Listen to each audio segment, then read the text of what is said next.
Alchemizing the essence of traditional medicines with Dr. Jimi Wollumbin.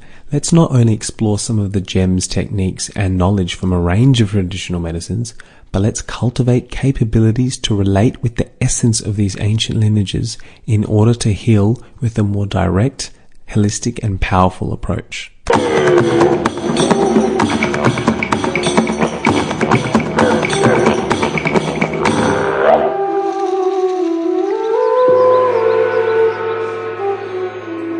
Welcome to the Vital Veda Show. Immerse in a shared experience with me of exploring exciting realms of holistic health and the rich, expansive field of consciousness of which underlies and encompasses everything. It is here that we explore the essence of what health and vitality truly is. Get ready to discover how to enliven your ultimate potential for health and to live a life in a frictionless flow while achieving more. You deserve to feel vitality. As a matter of fact, it is innate within you.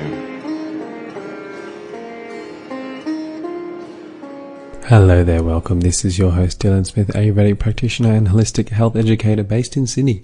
Today we have an awesome podcast. Really, one of my favorite healers I've ever met. He's a wealth of knowledge, and what experience he has. I got introduced to Jimi the same way that a lot of people do, through his Facebook. He's well known for daily Facebook posts that are very detailed, scientific, provocative, humorous. He's a fantastic writer, and he just writes about bloody awesome stuff. Really, his Facebook page is the place to go when you want to see him. He's always posting about the herbs that he propagates and processes and prepares. He really is a intricate, detailed, attentive practitioner towards herbal medicine.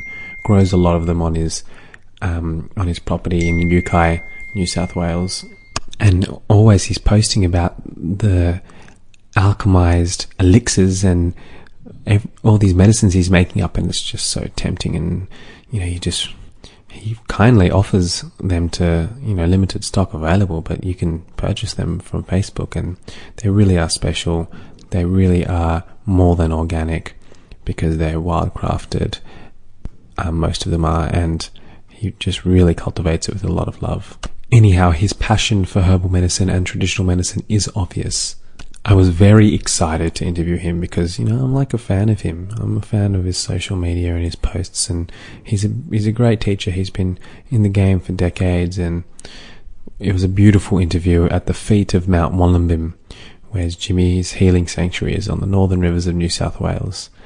And what I really admire about Jimi is the way that he's uniquely cultivated this form of medicine. He's taken all these different medical traditions and really explored them at depth. And we talk about that. We talk about how, it's told to just have one guru and not alternate between different paths, because, ultimately they're all going to lead to the same place. But if you really want to immerse in one and go far towards the end, you just stay on one path. But Jimi has interestingly, cross-pollinated medical traditions, which he really implements beautifully in his clinic in a very professional way. Basically, this interview is me picking Jimi's brain on all bloody awesome stuff about traditional medicine. That's what Jimi does. He loves getting to the nitty-gritty, squirmy things. We talk a lot about Leech therapy, which is one of the core Ayurvedic treatments in which Jimi practices a lot. We talk about some awesome herbs. Now, if I may introduce Jimi formally. Whether he's presenting at the UN or at a health village cooperative in rural India, Jimi is always a highly engaging speaker, writer, and educator. Everyone who has heard him already's writing knows this. With 19 years clinical experience and almost as much in the community development, Jimi combines his deep knowledge of holistic medicine with a passion for social causes and world health. As the social entrepreneur that founded One Health organization in 2005, he has since steered it to become the largest holistic and integrative healthcare NGO in the world, having distributed roughly 9 metric tons of medicines to hundreds of thousands of disadvantaged communities around the globe. That is his passion, community.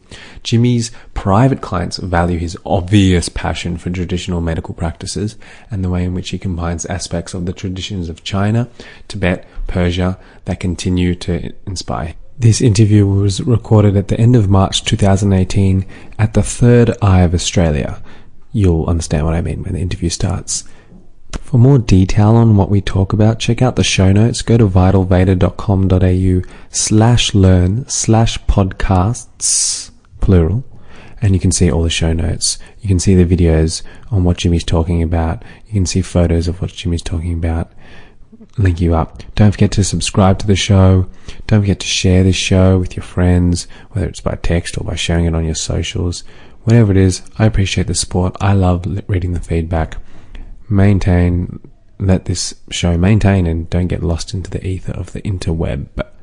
Enjoy the episode. Hello. Stoked, so excited and so grateful for you to give me my time. Can you tell us where we are right now? So we're here on a gorgeous rainy day in Yukai, which is at the base of Mt Wollumbin in the Northern Rivers of Australia.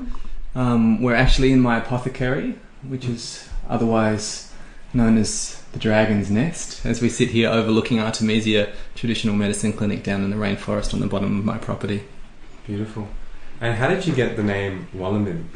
Well, I was actually born about 500 meters that way up the road from here, and Wollumbin is the indigenous name of this mountain just here, which is the center of one of the largest volcanoes the Earth has seen. It means cloud gatherer, which is a good name for today. And you can see when there's just a clear blue sky, if there's one cloud in the sky, it'll be wrapped around that mountain. It'll draw it to it in this amazing way. And if Uluru is like the beating heart of Australia, then to me this mountain is like Ajna, or the third eye. And it was always the most precious place to me. It was like Mount Meru. It's the navel of the world, the center of my universe. But I moved away, and I always just thought it was where I was coming from. And when I was in my early 20s, on a vision quest, I had an experience that made me take it as just a personal kind of identification. And then some years later, before I went traveling on a long stretch, I approached some indigenous people and said that I wanted to take it as my surname. And that was unofficial at start, and then it became official some years later. Beautiful. And then I surprisingly moved back to the area and found myself here, and I found that where I was coming from is where I was going to. And that's a beautiful, I think, little piece of wisdom for me in my life in so many ways. Where we're coming from is also where we're going to. That's the Ouroboros biting its tail, and there's the disease of becoming, this notion that there's something to be healed and there's something to become, and we're somehow going somewhere spiritually is like, no, in some way not. It's just where we came from, where we started. Beautiful. Yeah, and I love that, the third eye of Australia, and it's the place that gets the sunrise the most, not all year round. The first place to take the light in Australia. It's like the pineal gland, the third eye, is activated by the sun. So it's so relevant. Yeah. Okay. And tell us about your journey. I mean, what I find amazing is it's very amazing because even with my own experience, and even in spiritual journeys, they say, better not have many gurus, because then you're going on so many different paths, and although they all lead to the same thing, it's kind of a slower process because you're not getting to fully immerse in one thing. You're not going down a path so deeply. But what I admire with you is you've got so many different modalities which you've gone deep into, and then you've gelled them in a very unique way and practical way, and it's not easy to gel these things as well. So tell us about that. It's certainly been something that I've questioned myself on a lot, because the traditions, they all speak very, the Eastern traditions at least, very strongly. They say essentially that one must dig one well until you find water, and each one of these traditions, more so the Tibetan tradition is very clearly like that, and the Ayurvedic tradition is very strongly like that. A bit less so in the Chinese, a lot less so in the Chinese tradition. And we have in English this jack of all trades and a master of none notion. And so I've been following my muse and following my heart and following truth wherever I found it in my journey right from the start. And I studied philosophy first, and medicine was a way to enact philosophy. I studied Western philosophy and Eastern religion.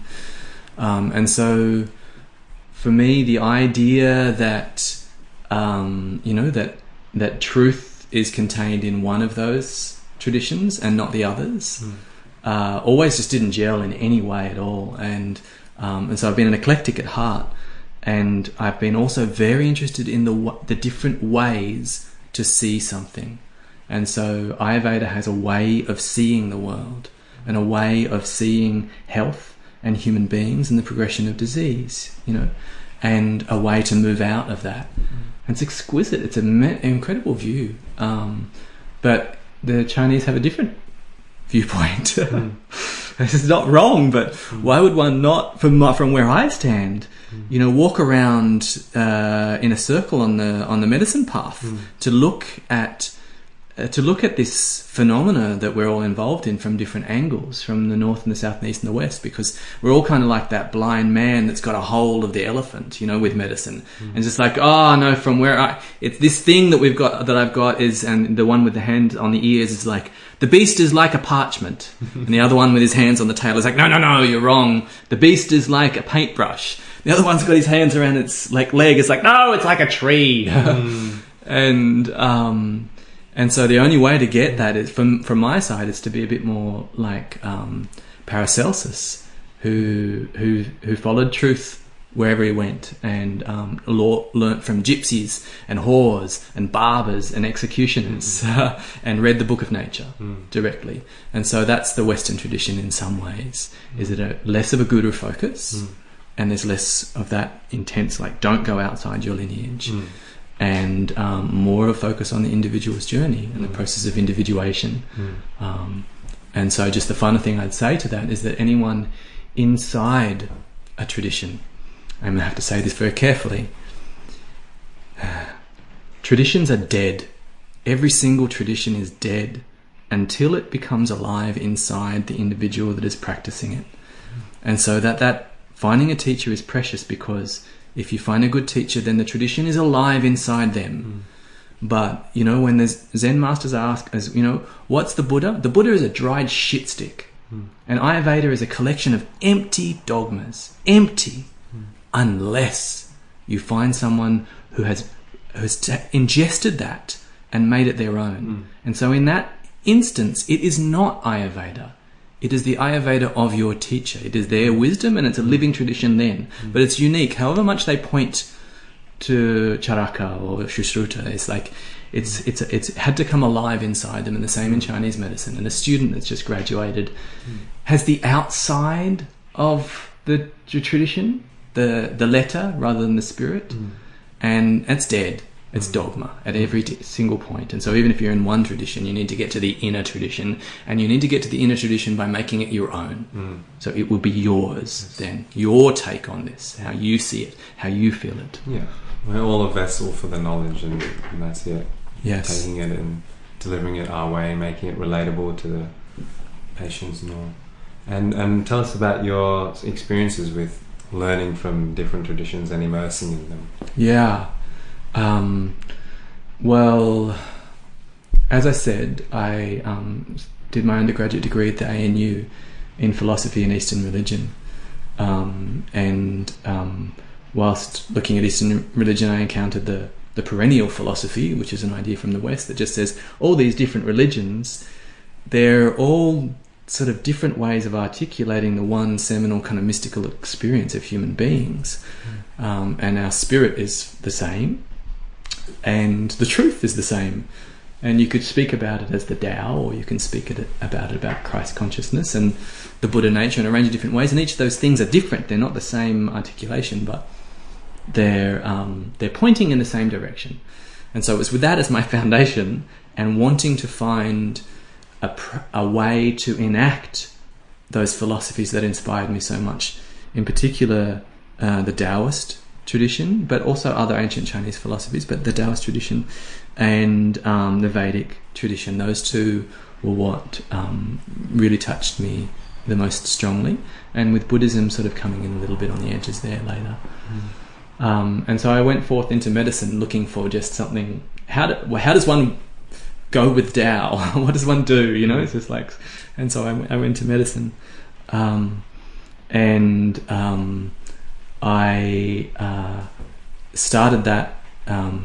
My very first entrance was through bodywork in 1997 after a trip to India, when I had begun meditating and I was vegetarian and I was very engaged in my own healing and all that sort of stuff. And then from there I went on to become a sports injury therapist and study shiatsu, and that was my entrance into Chinese medicine. And then many years later I did my internship in Beijing Hospital, and from there I went on to spend 3 years consecutively travelling around the world, studying traditional medicine wherever I encountered it. And my first stop was South India, where I got to spend time at Kottakkal Ayurveda, which is, I would say, the most famous Ayurvedic centre in Kerala. And Kerala is one of the famous centres of Ayurveda, the green beating heart. And they would say that whilst the north has had, you know, Aryans and Muslims and British and all these people come through at various points, the south is where the deepest, oldest, most ancient wisdom is preserved down there. That's their take. So that's where I encountered Ayurveda first. And I was struck by a sense of a common grammar that underlies Chinese medicine and Ayurvedic medicine, even though in some ways they appear to be saying some very different things.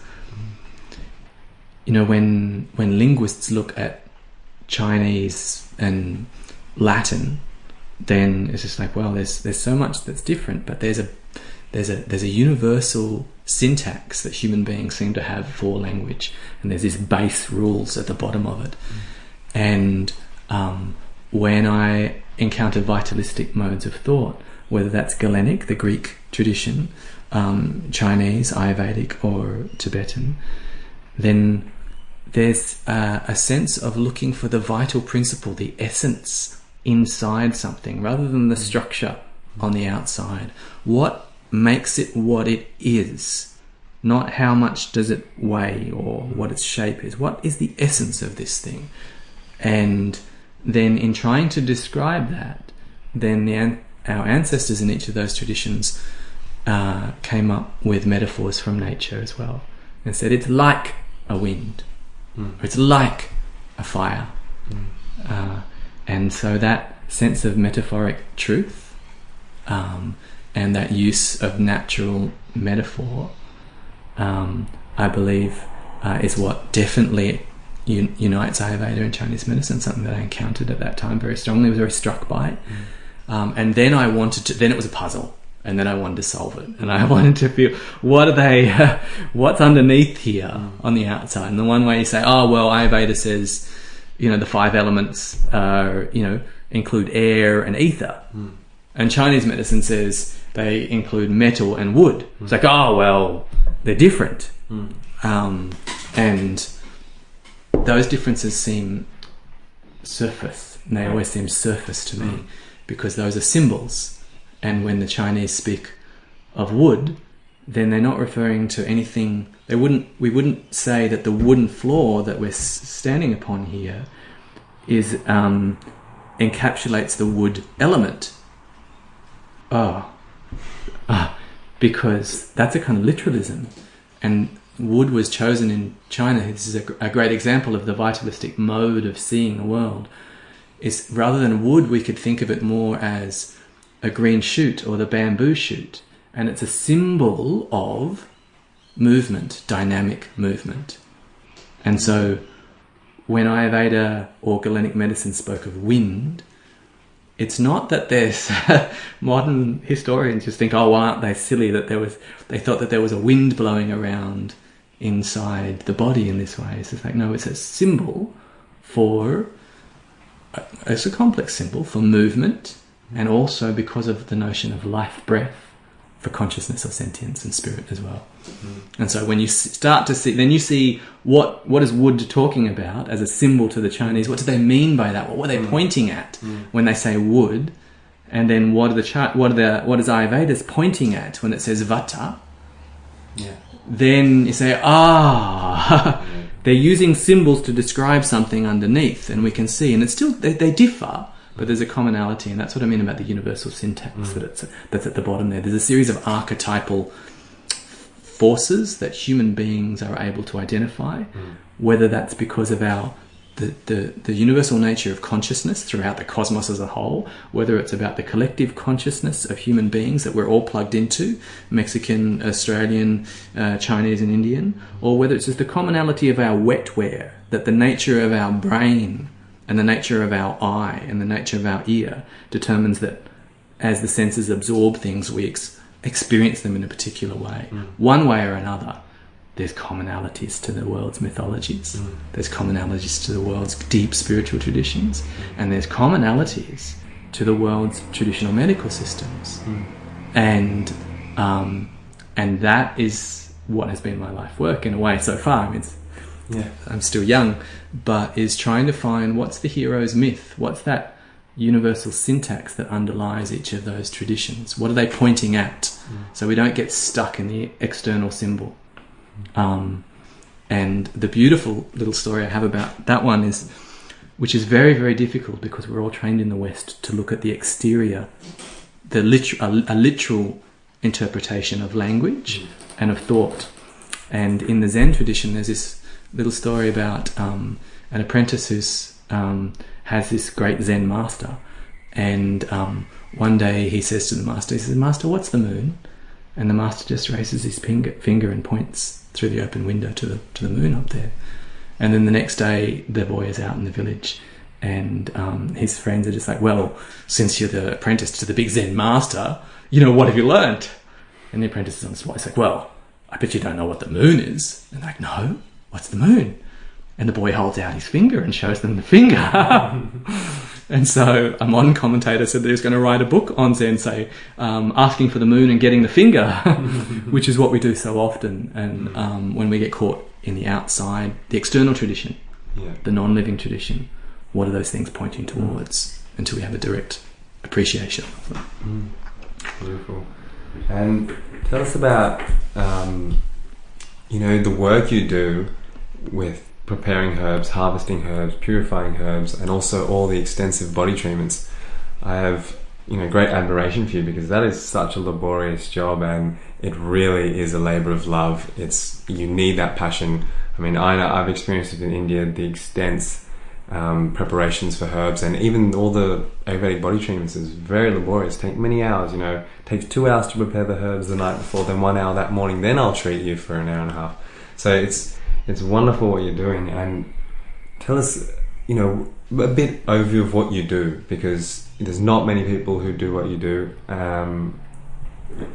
Definitely people would call it alternative to the alternatives. Alternative to everything. But my core qualification is as a doctor of Chinese medicine, and so that has formed a conceptual groundwork and a platform from which I've explored all of the other systems.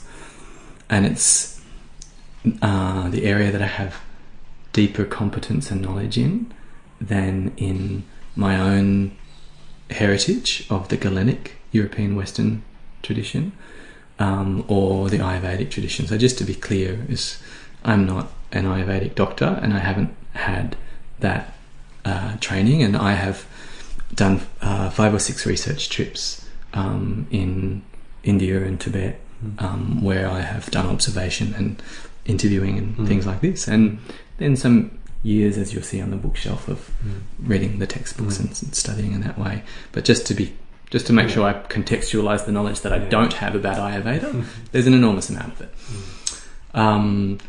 So what do I do when somebody comes to see me? I believe that the most important question is, first as a as a physician, as a therapist, is to ask ourselves, what really needs to be healed here? Because the person may come with a rash on their elbow, or the person may come with a sore back or something like that. But as we know, those things are symptoms of something. And so I ask myself that question, what really needs to be healed here? Inevitably for me, the deepest answer that I find to that is an emotional, a personal, and maybe even a spiritual answer for every individual about what that primary wound is. And so I try to understand what that is from the person, not in a deep way, without trying to force that understanding into a particular box of Chinese medicine or Ayurveda or Jungian therapy or anything like that. Maybe those come along and help, but mostly I just want to understand that person. It's what is their deepest wound? Because and this is where the Tibetans taught me something really precious, which the Ayurvedic students and practitioners, I believe, will really enjoy, is that the ultimate physician in the Buddhist Tibetan tradition is the Buddha, because he's the physician of the soul. And they see that our primary dis-ease is ignorance of our Buddha nature. Ignorance of just that you're just perfect the way you are. You're lovable, you're wonderful, and the base of sentience that roils like a subterranean ocean within you is, and always was, as complete. There's nothing else to add to that. So none of us escape childhood with that feeling intact. All of us receive some kind of sacred wound around that, of the way in which we end up feeling separated from the universe and from those around us. And in the Tibetan tradition, they suggest that actually it doesn't just take place in childhood, but that we arrive here with a predisposition according to our karma in their idea. But even if you would say a temperamental or an epigenetic, a constitutional predisposition that is determined by what your mother ate when you were in utero, whether she was witness to 911, a whole bunch of different things of how her epigenetic triggers were. There's a range of ways you can interpret it, spiritually or biologically. And there's a predisposition there. And that predisposition gives us a psychological tendency. And that psychological tendency could manifest in three basic different ways. And one of those ways is that we could fundamentally say we could resist change and life and oppose it with a sense of aversion, and that like the friction that comes from like no, this is not okay, and I'm not gonna go with that. There's a pushback against circumstance and the world around us. And that pushback, that aversion, that no, can manifest in all sorts of different emotions. But typically, then the shorthand of that is sort of anger and frustration. And another one is that we could instead have attachment, which is a kind of the opposite gesture of going forward and a holding of just like, like don't leave me. Like let me hold on to this thing. If that goes, I'm incomplete. If the breast leaves too early, if dad goes too much, it's just like quick, let me hold on to something. And the shorthand of that in the Buddhist tradition is desire, attachment.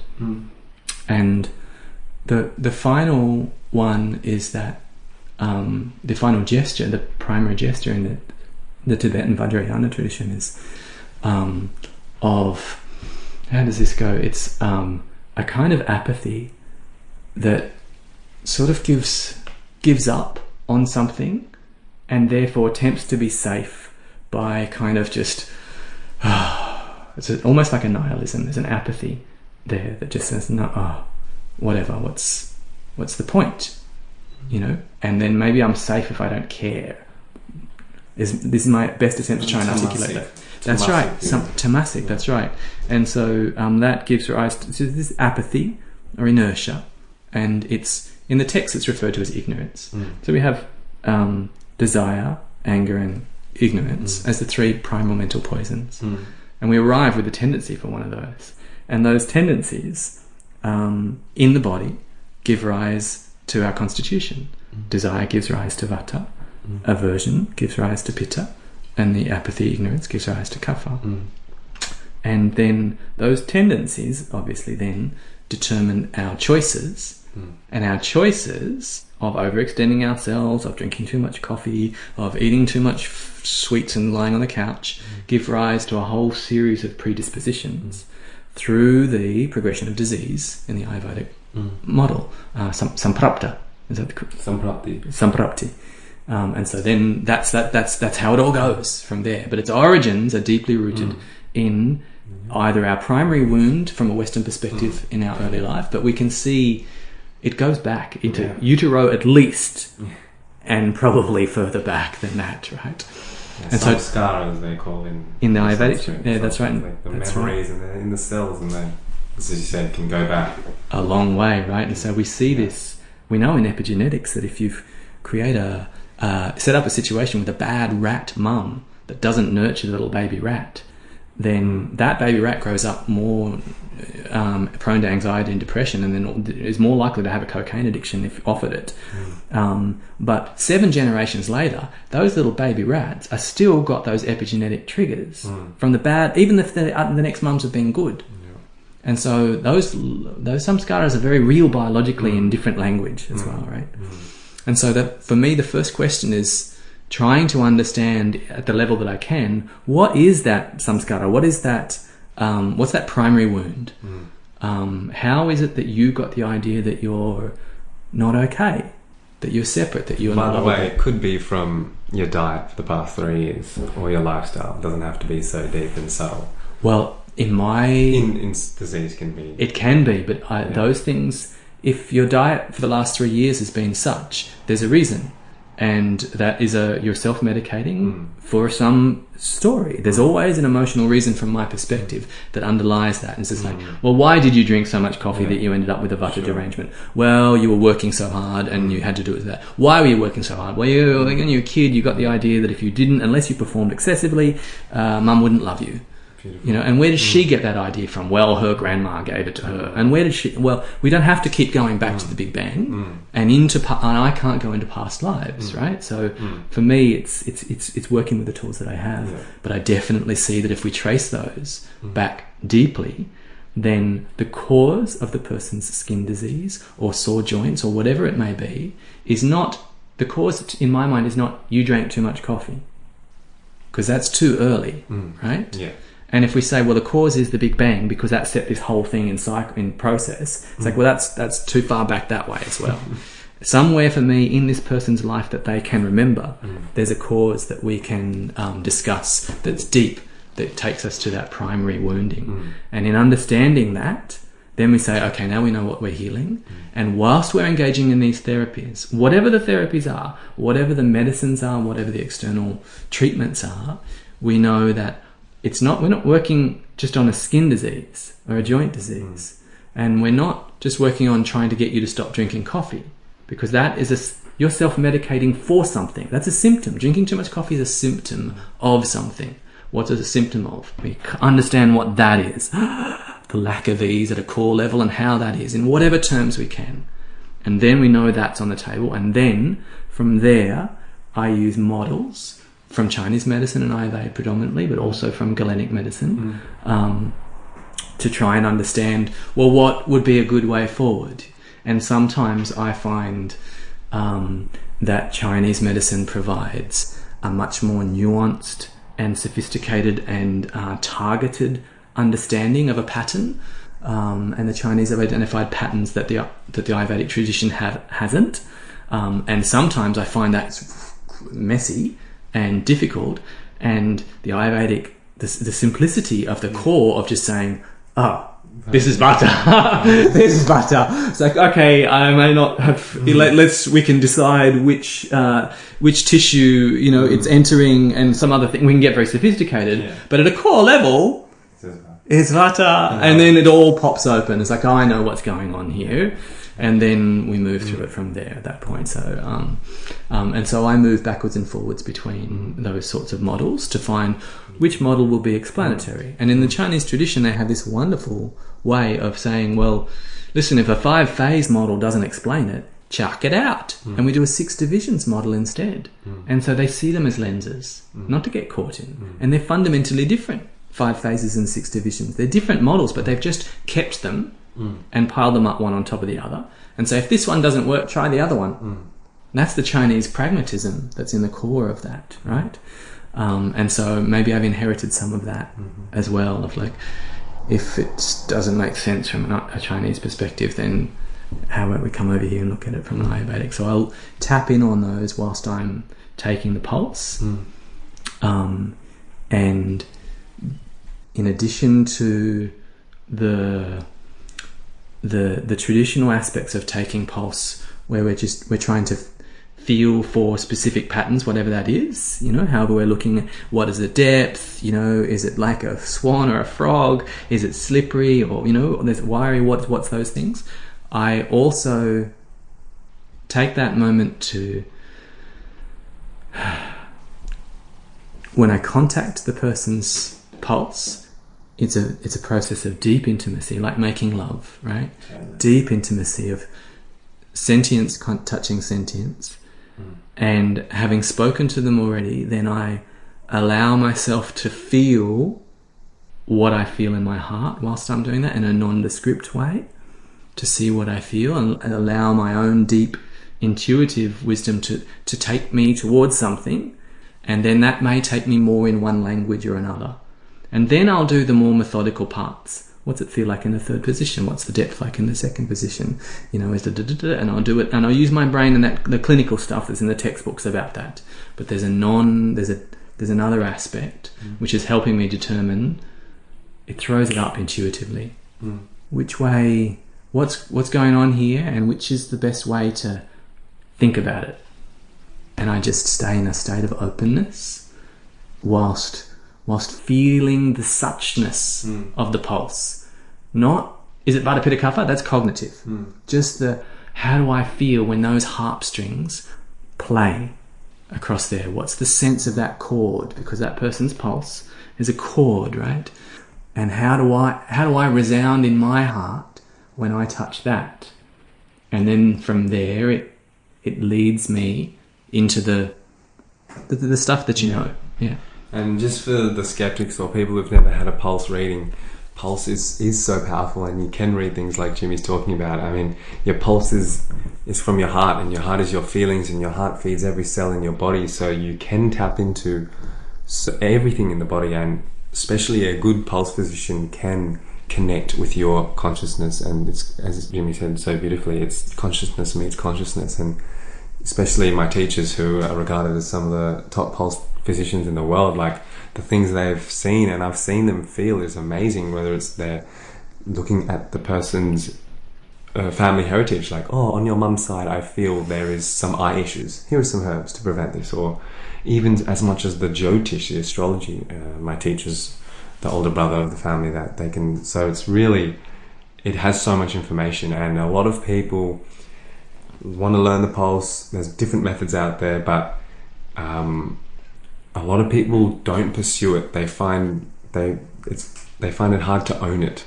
Even my teachers have taught thousands of people pulse, and very few own it. So I think with the pulse, you just have to I think it's practice with the pulse, and it's such a helpful tool, because as Jimi said, Ayurveda is so simple. Like, it put it into 5 elements, then it even simplified it even more and put it into 3 doshas. So the pulse can really give that. And again, as Jimi said, it's your body is telling you what it wants to heal. 10 people can have insomnia, but we can see with the pulse and with deeper diagnostic methods and a more holistic approach is why is the body going insomnia? What does the body want to heal to help that?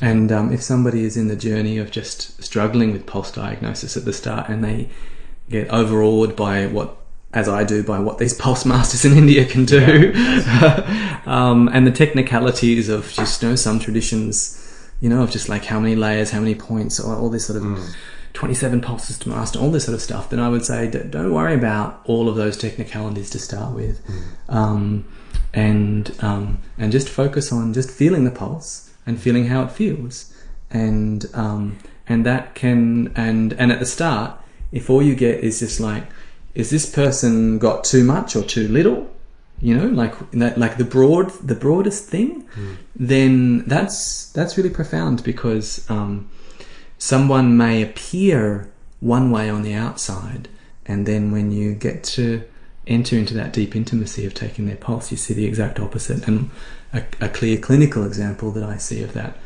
regularly is I see that some of the, because there's Ayurvedic lifestyle consultants in Australia now, and they have relatively little training all in all, compared to what an Ayurvedic physician would in India. Some of these courses are like 12 months, and it's fairly superficial in the scheme of things. That somebody will come in, and just because that they're fat, then they'll diagnose them with a kapha disorder. But if you would take the pulse, then there's no mistake. It's clearly a vata pulse. It's absolutely. And what that person requires is herbs and treatment that pacify vata. And that's the fundamental core of their treatment. And then if you ask them, you say, for a bunch, and the most typical case in this instance is a 55-year-old woman who's like 40 kilos overweight. And then I'll take the pulse and I'll say, were you one of those thin as a rake, eat whatever you want young women? She's like, absolutely. And I was like, and then I'll say, but a bit of a nervous Nelly? And they'll nod, and it's not because I'm mystical or something. In that instance, it's because I've detected the long-term vata derangement in their pulse.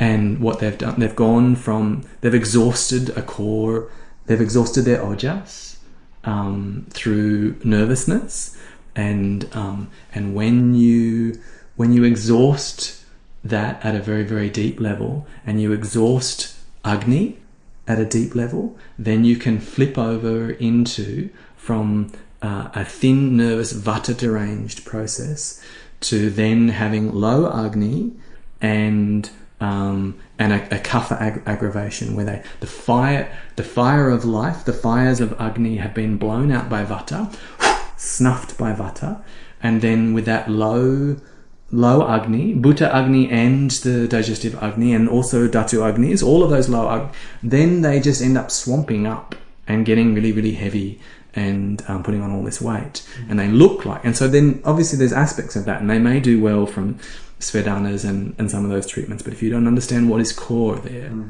that they're still actually underneath that nervous, and potentially they may still be comfort eating to try and deal with it. Yeah. This is again why, like, one of the biggest hurdles to losing weight is stress, right? Yeah. In some people, that stress can, in a vata constitution, then they'll lose weight when they're stressed, very quickly and immediately and from an early age. But in other people,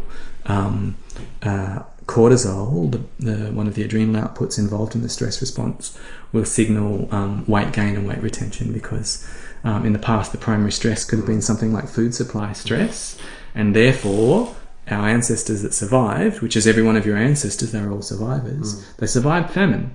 So in a way, a lot of us have got genes that are built for famine, and here we are in feast. But when there's stress, then it says, quick, lock away calories ready for the famine. But that famine never comes. But the stress is constant in the 21st century. Stress everywhere. Machines that go bing, and just like a pace of life and all that sort of stuff that we're maladapted to, and then they pack on the weight. But that's a vata obesity.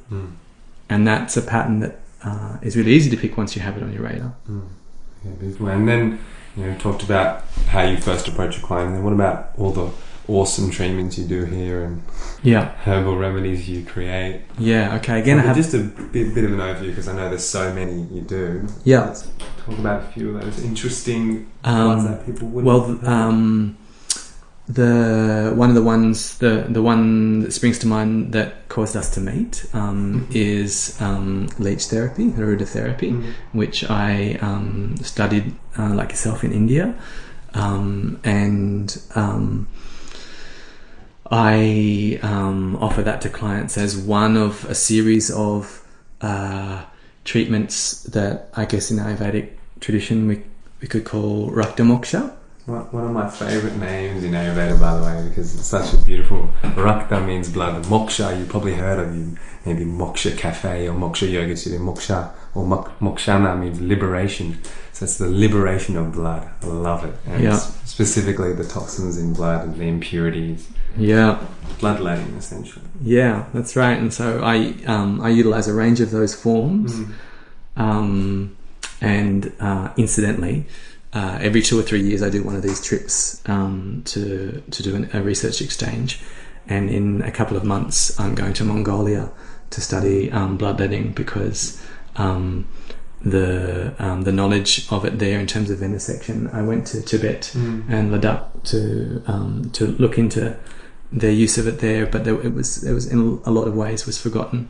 And whilst the urine analysis is still the best in the world in Tibet, the bloodletting is declining. But I found a text from Mongolia and I had the students help translate it for me, and then I followed it up and found out that the Mongolians are still like, it's a central part of their treatment. So I'm going to be going there in June, July to study. Follow Jimi on Facebook if you want to. Yeah, the Mongolian bloodletting adventures. I'll definitely be keen to see how that goes. Yeah, and you talk a lot more about Leech, because Leech therapy is so popular now. Not many people would know, but I saw it in the Sydney Morning Herald the other day that the hospitals are, really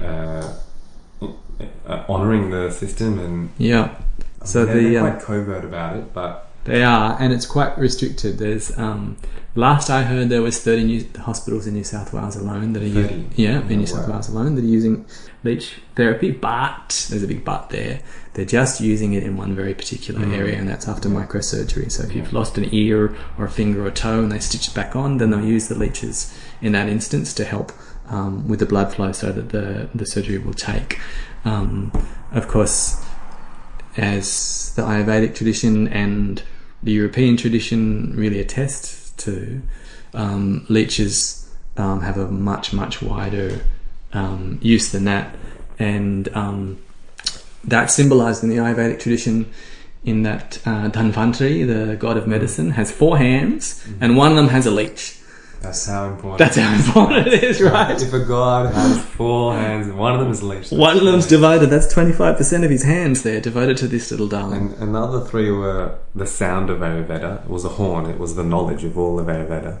The other one was a disc, because they used to slay Rakshasas with the demons and a weapon. And the third one was the Amrit Kalash, the pot of immortality, the herbs, basically. Yeah. And a leech. So that should be telling. And in the European tradition, we used to call physicians leeches, and I thought that was a derogatory term because they overdid the bloodletting. Or then I thought, oh no, maybe it's because the leech was such a central aspect of the European medical tradition right up until the 19th century. And then I found out that actually the term is a pan-Indo-European term, and so that means it's from the culture that gave birth to the Ayurvedic culture, the Vedic culture, and gave birth to 450 other language groups, all the Latin languages. There's this root culture of Europe that goes all the way across. What's the name? The pan-Indo-European. Yeah, so the same language. So we've got 450 languages from Sanskrit through to German and Spanish, all the Latin languages that have the same base. That's how come Vid is wisdom in English, and Veda in Ayurveda, the Vedas. There's one culture behind all of that. And of course in India they'll say, well, we were the culture and it came from us and went that way. And in Europe they say, well, there was the Aryan invasion, it came from our side and invaded Europe, and the Dravidians were different people. Where it came from we don't know. It doesn't really matter. It's a foolish debate. But in the pan-Indo-European language root then the term crops up in about 7 different languages that I've seen. And Leech comes from Leecha, which comes from Laika.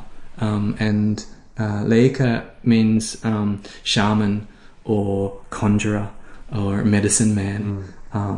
And in different areas it has a slightly different connotation.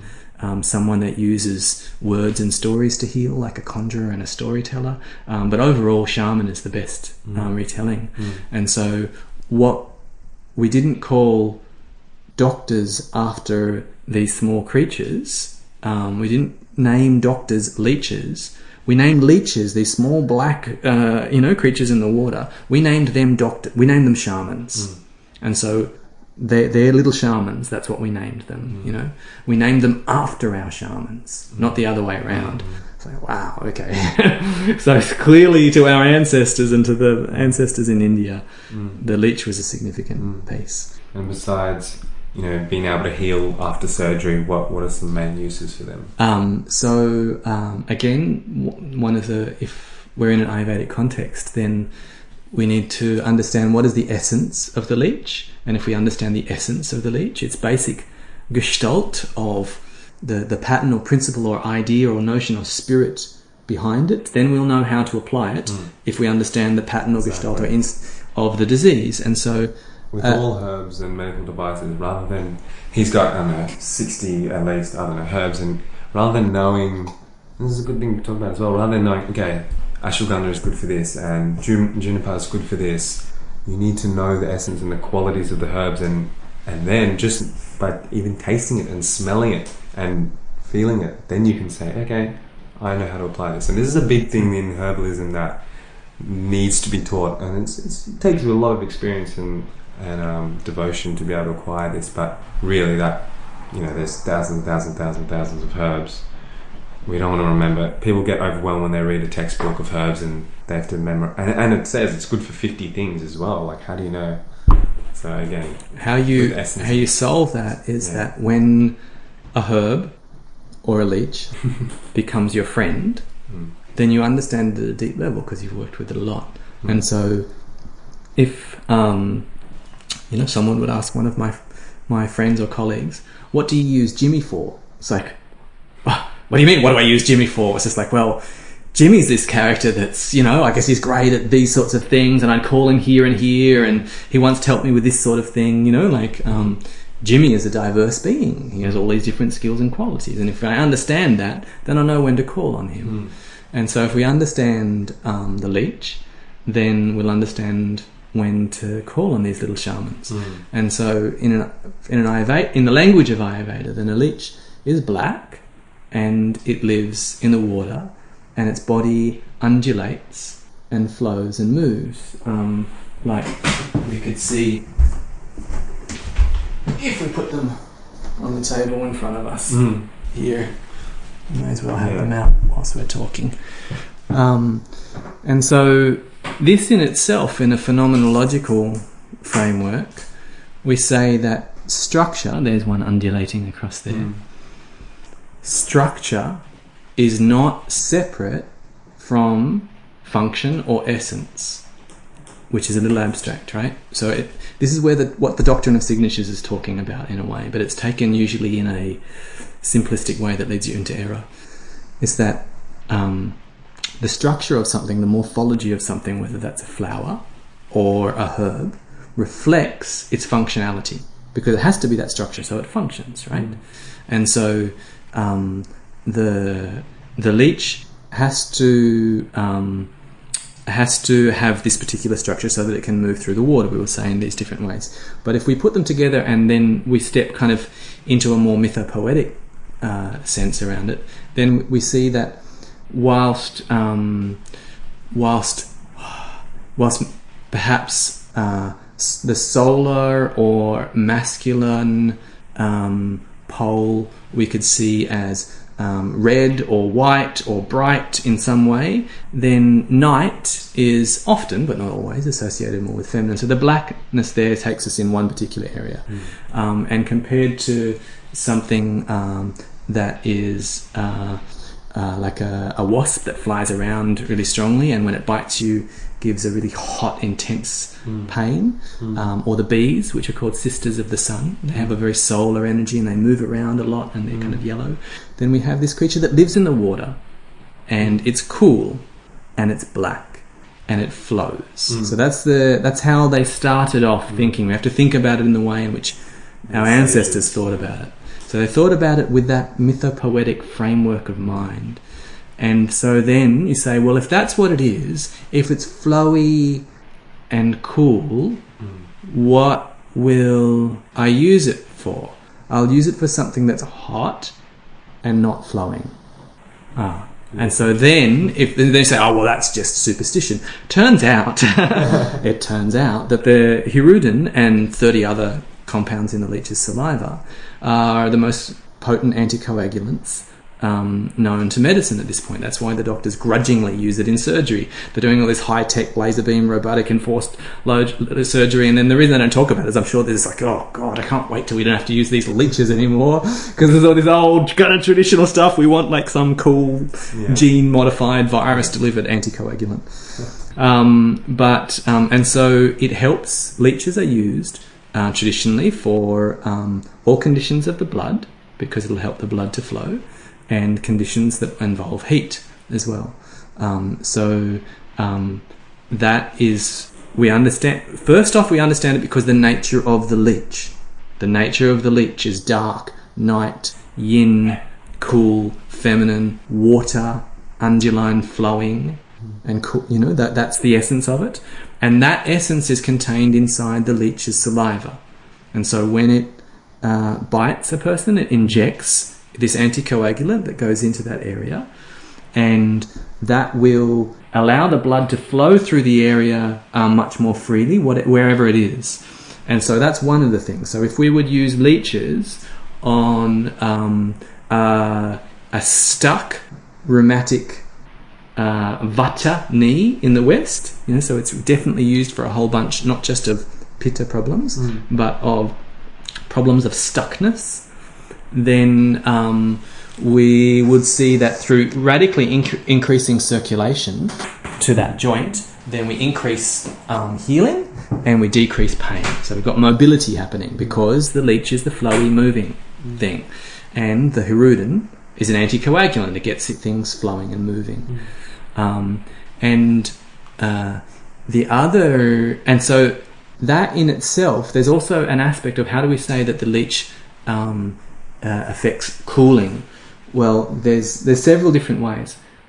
The most obvious is that when you take the leech off, then there's bleeding that happens from that area, and so blood literally is warm, but it also contains the warmth of metabolic function. It's the warmth of soul in a way, and when some of that comes out, you get a little bit cooler. In a literal way, in the same way that someone that's hemorrhaging will eventually start to lose core body temperature. But you also get a dynamic or vital cooling in that heat is about intensity of activity. And so heat is not just what the thermometer says in vitalism. It's also about the biological activity that is taking place in that area. And when we let blood out, it's like letting a bit of air out of a balloon. It's taking the pressure down in some way, and so it's cooling and releasing some of that biological activity.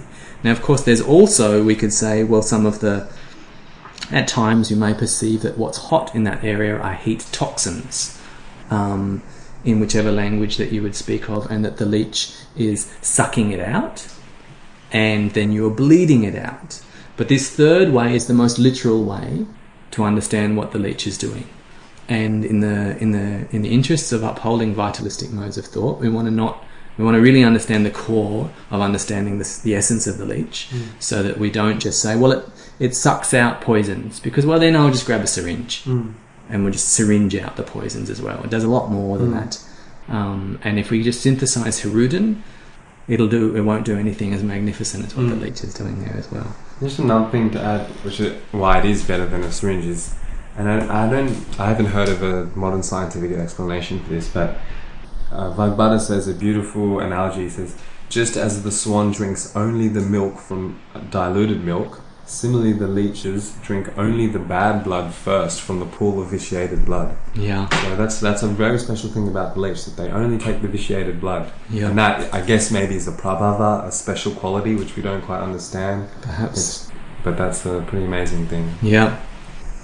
Yeah, so leech therapy is one of those tools. But as you've seen in my clinic, I also have a droni that allows me to do therapies like Shirodhara.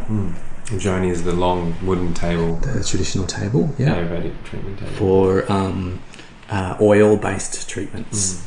And also then for some heat-based treatments where you would cause someone to sweat. Svedana treatments where you encapsulate the person on the table and then keep their head out nice and cool and then sweat them up underneath that. And then I'm just quite delighted recently to have received a new specially made mould for doing katapasti. You still have to add dough. Yeah, just a teensy little bit as a seal at the bottom there.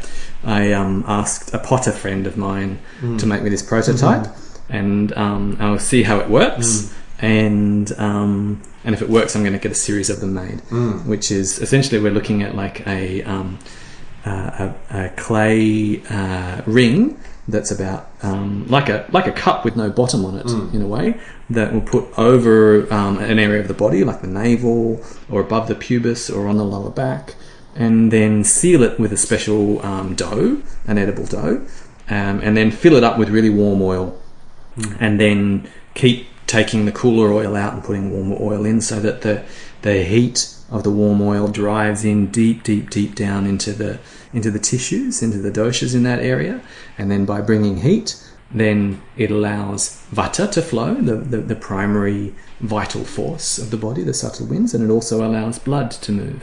And those two poles are what are behind so many of the healing responses. Yeah, beautiful. Right.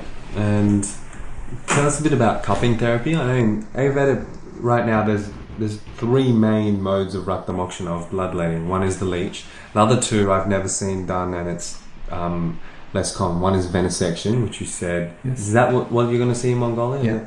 The other one is, I can only imagine it from the descriptive writings from the Shastras, the ancient texts, is they'll get a horn or a gourd, which is like a pumpkin, and they'll put it on a part of the body with a candle inside, and the heat will suck up. So I've seen photos of cuppings. I've never had it done, and it seems similar. So yeah, you're right. The tradition of cupping is something that comes from all cultures. I think, well, a wide range of cultures around the globe. There's African healers that you can see pictures of using a horn or a gourd, and using their mouth to suck out and create a suction there. And perhaps because in the animist culture that it was born in around the world, disease was predominantly seen in spiritual terms up until the Ayurvedic revolution and the Chinese medicine revolution and the Hippocratic revolution, which is very, very, very, very late. In the Vedas, disease is a spiritual phenomena. It's not like Ayurveda. Like from a Western historical perspective, Ayurveda is not, it's like 2,000 and a little bit years old, and then before that, we see these very, very much more animist spiritual notions of disease. And at that point, cupping would have been used to suck the disease-causing spirits out of the person. So it would have been seen in a very spiritual term. But then in Greece and in China and in Persia and the Middle East and in India, then we have this revolution where disease is no longer seen as coming from having disobeyed spiritual laws, but having come from disobeyed natural laws, like eating too much cheese in winter, something like this. This is the revolution. and they sought to practice medicine in a very naturalistic framework. And they started speaking of wind and fire and phlegm rather than that demon and that spirit and that ghost. And so when that happened, then cupping changed, and it was seen in different terms. It's still used to suck wind out is one of the ways in China. And I have to say that the Chinese have continued to use cups in a way that's a lot more sophisticated than anything that I've seen in India, it's a very minor therapy with very limited knowledge in the scheme of things compared to how the Chinese practice cupping overall. Of course, there could be family lineages that do it in a very, very sophisticated manner because that's the nature of family lineages. At the big centres I've seen almost nothing, nothing sophisticated. And so the Chinese show that you can use cups to suck wind out. So you could do this for something like a cold or a flu. You also can use cups to move blood around. And so in China there's notions of stagnant blood and what sort of pain that creates as opposed to stagnant qi. And in the West, we used to use cupping as well as a less strong version of venesection, where we would move the blood without drawing it out. Without opening a vein, we'd still draw all the blood down into that vein.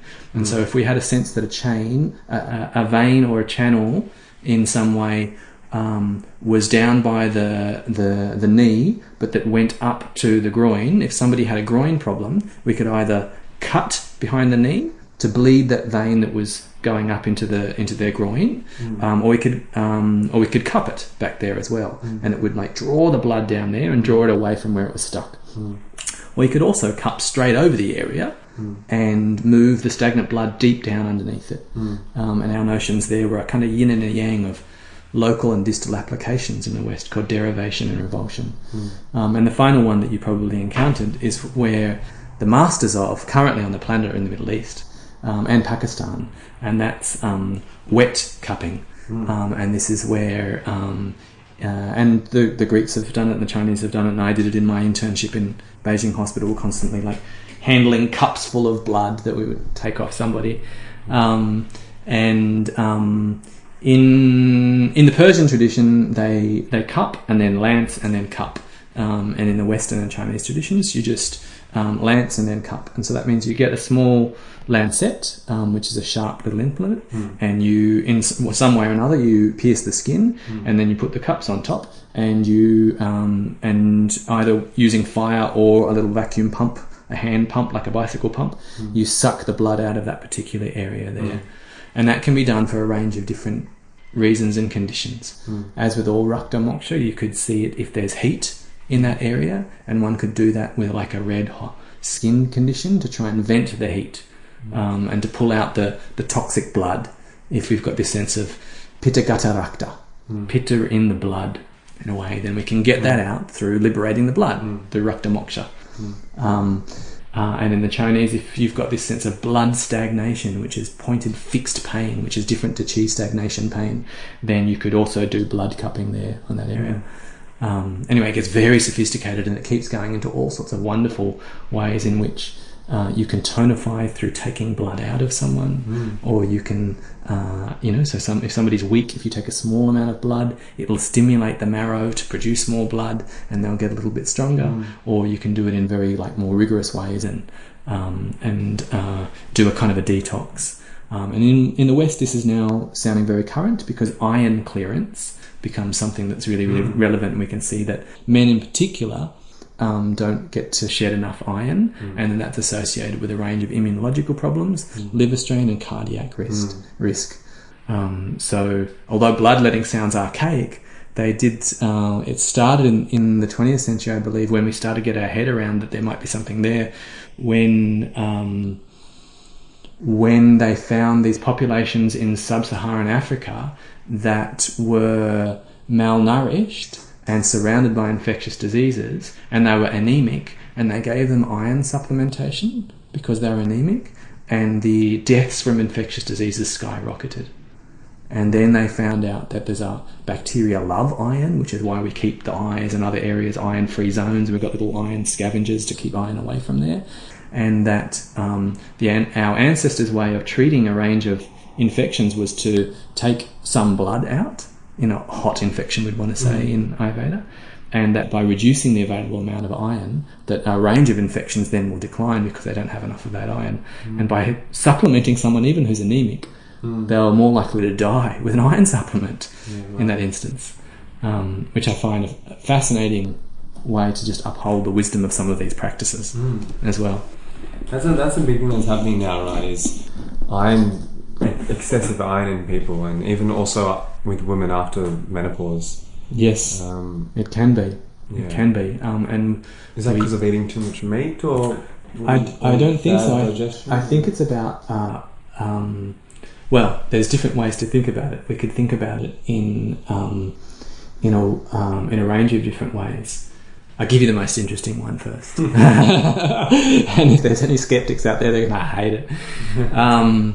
The most interesting one is that iron is like the leech. It's something, and it has an essence. And when we think of the Iron Age, when we think of weapons that are made of iron, when we think of Aries, when we think of a knight in shining armor, we think of industrialization. There is something at the core of human beings in our red blood cells, which is iron, which makes us who we are, which makes us red-blooded, which makes us at times bloodthirsty, as other mammals and predators. And that at the center of a gentle photosynthesizes cell, which is otherwise very, very similar, is not iron but magnesium. And we know magnesium is that relaxing, antispasmodic sort of thing. So these gentle plants have magnesium at their core, but we have iron. And there's a sense to what iron is. And the Iron Age unfolded, and human beings sort of ushered in the industrial era and all of this sort of stuff. And I think in some ways, Steiner and some of the mystics that he read would see excess iron as symbolic of too much of that Aryan kind of energy, and not enough of the Venusian or Venus-like yin kind of energy inside there as well. And so that's a beautiful mythopoetic answer to it. At another level, I think that there's it's always been something that we've created a balance within medicine through bloodletting across so many different traditions, and we've stopped doing that now. And I also think that it may be a symptom of the way in which we've polluted our earth, and that the way in which heavy metals interact with a range of different metals and minerals in our body is really, really complex, but they're a finely tuned web. So, you take zinc up and copper goes down, you take copper up and zinc goes down, you do too much either way. And there's a range of different ways in which I think that could be interacting with iron and iron clearance as well. Okay, beautiful. And do you want to just give us some of your favourite herbs and a bit of an overview on them? Okay, and what will we look at as favourite herbs? Well, should I pick Ayurvedic herbs? Start with non-Ayurvedic herbs. I want to learn something new. Alright. Well, perhaps Archangelica. Just got 4 along up there on the top of the drawers. And Angelica is from the Sami people of Finland, and it's their sacred herb, their central and most revered herb. And it's the shamans of that tradition will use it in a range of different shamanic practices. But it came to Europe, and it really gained its fame during the plague. And it was seen that it could assist people fight off the plague. And it was thought at that time that the use of Angelica in that way was revealed by angels. And it was an angel that told suffering humanity that this is the plant that'll help you through the plague. And the plague is where, we've got like 80% of some areas just wiped out. In Europe it was significant. And so its name is Angelica, Archangelica, which is a beautiful story all on its own. And what the energetics of Angelica is that it has a slightly sweet and pungent flavour. Like marshmallow and licorice, it used to be turned into lollies. You get candied Angelica. But that pungent flavour means that it resolves phlegm and it improves digestion. And so it's used for phlegmatic conditions, caphogenic conditions, where there's an accumulation of phlegm. Whether that is in the European traditions, they speak about the whites, leukorrhea in women, or whether it's phlegm on the lungs in some sort of bronchial infection in that way. We can also see it as an insipid and invisible phlegm, where you've got poor digestion and low Agni in the Ayurvedic language. And we may also prescribe it for someone that is phlegmatic in essence, psychologically and physiologically, which is something quite similar to Kapha with some exceptions. So it's an amazing immune booster. And in the Chinese tradition, they use astragalus in a similar way. And it's also gentle enough for children to use. So Angelica is one of my favourites. Beautiful. Yeah. And what about like adrenal boosters that are kind of stimulants in disguise? Yes. Maybe okay. Maybe ginseng is one. Yeah. Is that right? Yeah. Again, people call ashwagandha Indian ginseng, but I don't think that's good because ashwagandha is an adaptogen. So when you need stress, when you need cortisol, when you need energy, it will give it to you. Or if you need to calm down, reduce cortisol, it will do that. So that's how else would you define an adaptogen? That's a good definition for an adaptogen. It helps us adapt to the pressures of life. Yeah. In a way, all herbs are adaptogens, and herbs that aren't described as adaptogens, like lavender.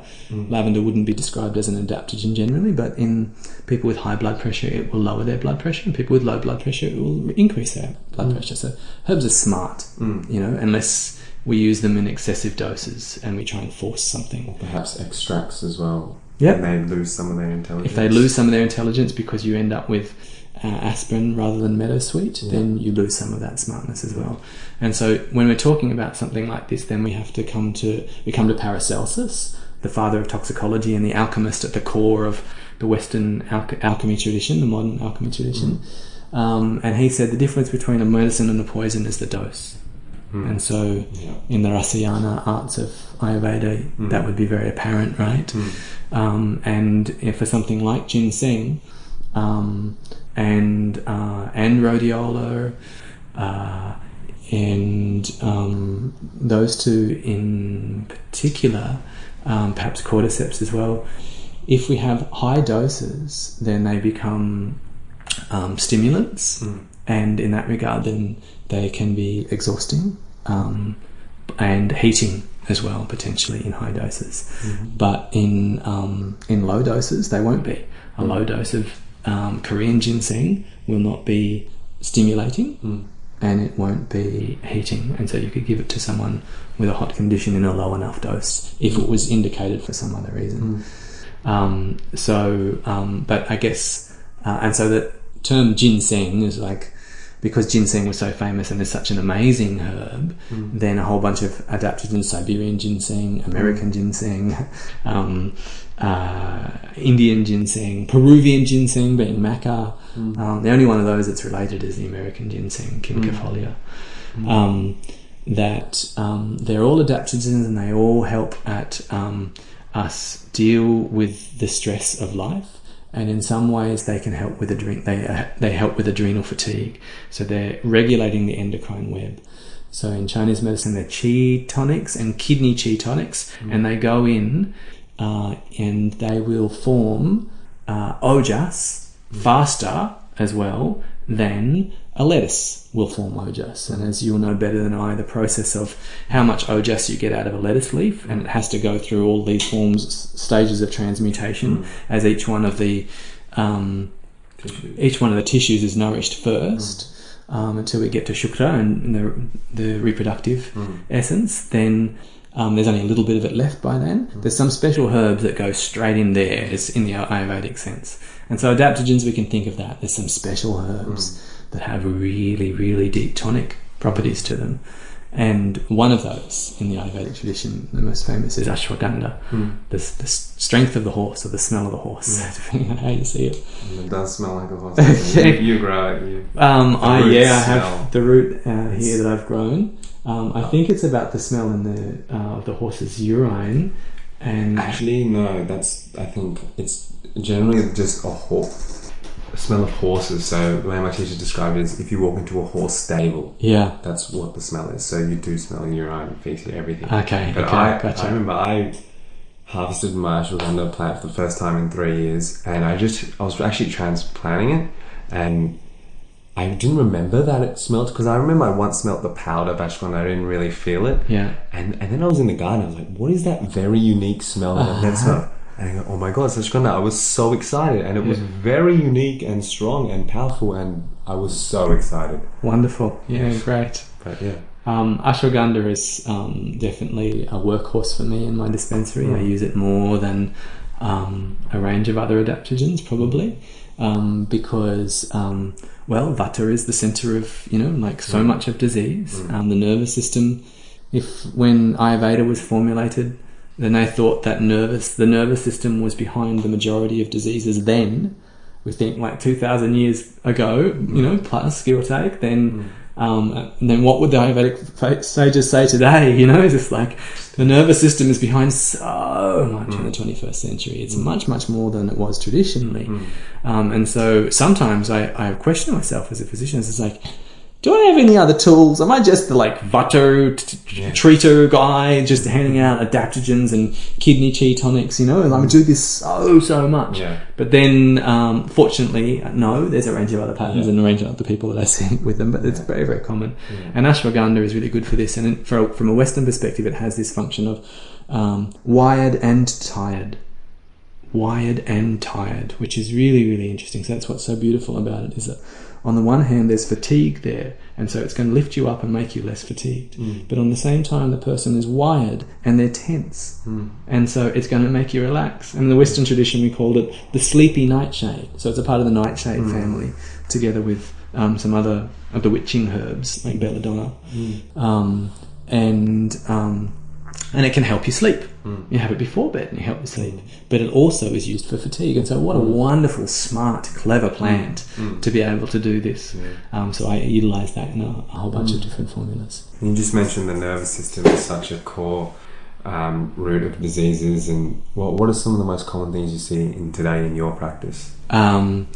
Various different forms of endocrine disharmony and hormonal problems that have at their root adrenal fatigue, where through being constantly in a fight or flight response, that then the rest of the hormonal system is thrown out in some way. Whether you see that as in a pregnenolone steel model in a biochemistry approach, or whether you see it around cortisol and some other ways. One way or another, it's very, very common that when the adrenals are on all the time, that the other hormones, like the reproductive hormones, are off. So another way to think about that is fight or flight response, or rest and digest.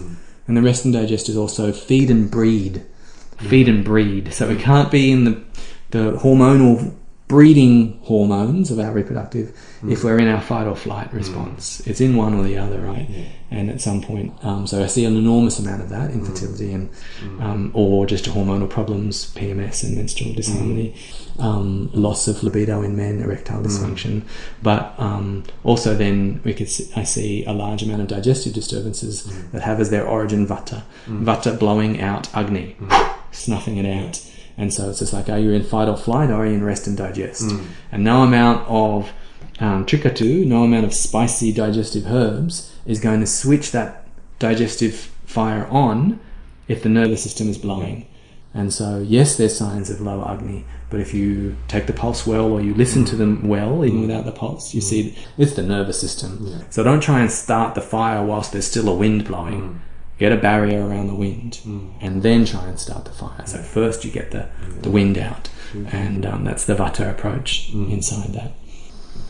Yeah. And I mean, something that I've been seeing a lot lately is underactive thyroid, hypothyroidism, and it can maybe relate it to time to all the hormones are connected, right? And that Absolutely. So that also plays a big role in the adrenals and the reproductive organs. Yeah, it does indeed. I think for Ayurvedic practitioners or Chinese practitioners that are approaching the endocrine model, I think it's best to see the endocrine as an endocrine system or an endocrine web, and rather than seeing each of the glands as separate glands, we're going to see it as a part of a web and a part of a system. And so, if any one of those moves, they all shake. Yeah. So if you affect your adrenals, then your blood sugar spikes, so you've got energy. If you have sugar and your blood sugar goes up, then it's going to go down, you're going to affect your adrenals. So sugar is affecting your adrenals. If you end up in a stress response, then you're going to downregulate immunity, and thymus and white blood cell counts and all those other things are all going to change. So they're definitely a web, and they're all interrelated. And so getting too pokey for me around specific, T3 is low or this or that. That's a wonderful way of doing it that the functional GPs, the functional medicine folk are going down. But it's also reductionism, and you can get wrong. And you can forget to see the forest for the trees, and it's only as good as the last piece of research until we figure out the next bit. So being able to look at systems and get a broader overview and use clinical evaluation rather than relying on path tests to try and play dot the dot and then sort of just bring this molecule up. Yeah. It's like, we need to bring up testosterone and bring down estradiol. Then it's just like, that's what the doctors are doing, and it's reductionism has some great outputs, but also gets into some problems. Yeah, beautiful. Okay, thank you so much. No worries, it's a pleasure. How can people find out about you, see what you're doing? Facebook is a great way. I make daily posts on medicine. So if they look for me on Facebook, then they can read whatever my daily musings are on that day. I think it's quite a famous Facebook page. Got a lot of good devoted following, and it's definitely highly amusing and very educational. Great, I'm glad you enjoy it. That's probably the easiest way to find me. And there's a website that'll be launched sometime very soon, drjimi.com, spelt in full, doctorjimi.com, where I'll be doing webinars and training. It's not up just yet, but it'll be out real soon. And if you want to check out, if you're around the Northern Rivers of New South Wales, that's right. You can book in. UK clinic. That's right. Go through Facebook, and Surya, my PA, will book you in. You can come and see us here in the rainforest. Okay. Thank you so much. Thank you.